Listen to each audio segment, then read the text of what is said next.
Well, this video is going to be more like part one. There's a lot of notes to cover, so I'm going to get right into it. So, Eve was not made to be the equal of man in the way that people understand, in the way that feminists are trying to describe equality, but rather to be supporting by the side and help his infrastructure and to be loyal to. The five pillars of Islam, give zakah, pray 5 times a day, etc., are very important. To empower women too much is a bad idea. I don't think it takes a genius to figure out why I say that, because it breaks down society. It's like empowering giving a child too much rights. You know, it's the same idea.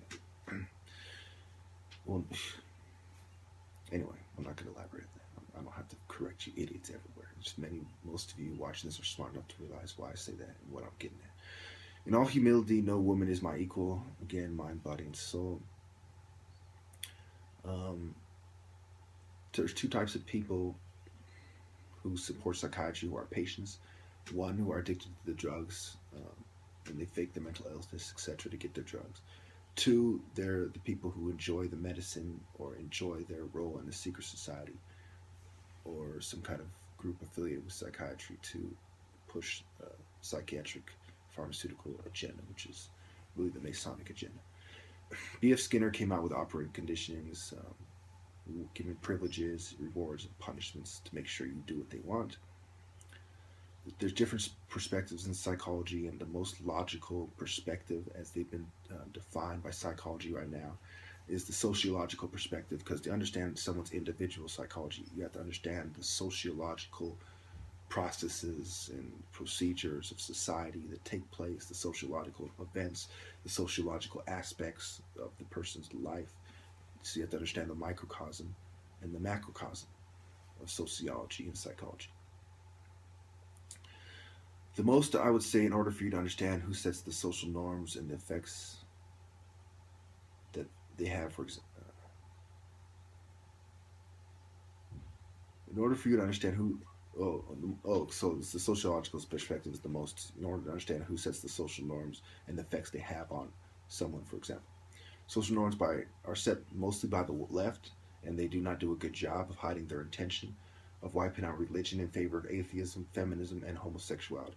We're talking about New World Order.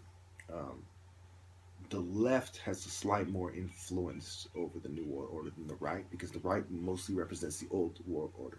But in the sense of the right represents the rich people who are actually pushing the New World Order in the first place, um, they're involved as well. And of course, there's racism and other things. Uh, it's really an argument of how should the New World Order be brought upon? Should we use the prison industrial complex, gun violence, and funding wars and starting terrorism to do it? Should we use eugenics from the less perspective, the mental health more to do it? What ways should we do it, and how much, what percentage should be done? Because the right is still going to have a little mental health involved, obviously, but the majority is going to they more bootleg to the prison industrial complex. The left is still going to use a little prison, obviously, but they mostly bootleg to um, the mental health oligarchs. So anyway, they want to write about religion in favor of atheism, feminism, and homosexuality.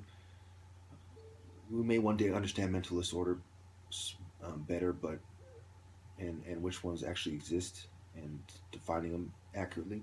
But for now, stress, you need to understand the effect stress has on people and how big pharma takes advantage and keeps people stuck on stupid along with their psychiatrists, psychologists, and shrink consultant minions. Many of you aren't going to like this part, but it has to be said. Almost all of your daughters are going to grow up to be godless, gold-digging whores who do not know true love. 99.9% of you watching this, and those who do not, obviously. Every female should be made to walk around with a shovel labeled gold-digging whore, because they're going to have a marriage of materialism, individualism, convenience, feminism, and immorality. I predict it for women and by default men who marry these succubi, which is, it's like I say in other videos, the horse and carriage. The women are the horse, the men are the carriage. They do things to get women and to make their women happy. So, you know, they're going to compromise their values in order to accommodate these quote unquote modern women. It's impossible to listen to hundreds of my videos and not realize that I am right. Cops tend to be the enemy because they take you in, they tell you to keep it moving when you are protesting, etc. And they are the visible face of the New World Order and the most obvious face in most cases.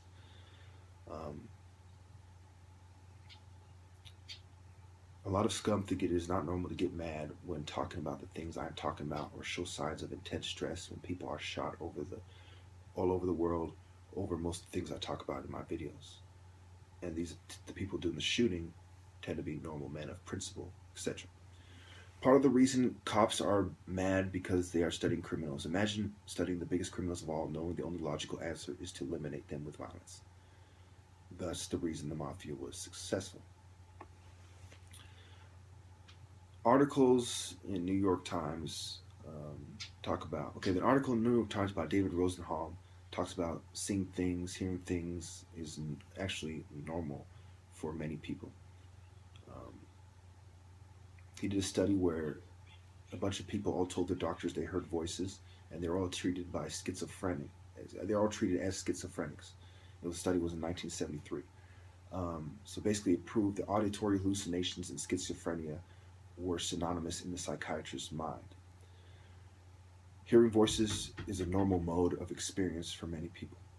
When you listen to something or watch something and your mind wanders, it is common for you to think you heard something. You say, oh, I thought you said this when you're talking to somebody. Or I thought they said this on the TV, etc. It's also what I described in the Ron Paul or Die channel interview. Wow, I finished this a little bit quicker than I thought. Maybe I should have elaborated on a few more things. Like the Tawhid, or the oneness of Allah is one of the 5 pillars, the pilgrimage to Mecca, and it should have elaborated on the 5 pillars perhaps, and why I mentioned that. But let me just end it here. I don't think every one of these videos should be 10 minutes, because I don't think most of my viewers like listening to 10 whole minutes. I know when I was reviewing my videos, even though they're the videos I chose not to upload, I didn't like them. I was kind of depressed every time I came across 10 minutes, because I'm like, oh, now I gotta go through this 10 minutes. But mostly because I was doing them all in a row. Very few people watch more than 2 or 3 videos of mine in one day, if any. Anyway, I'll end it there. Thank you.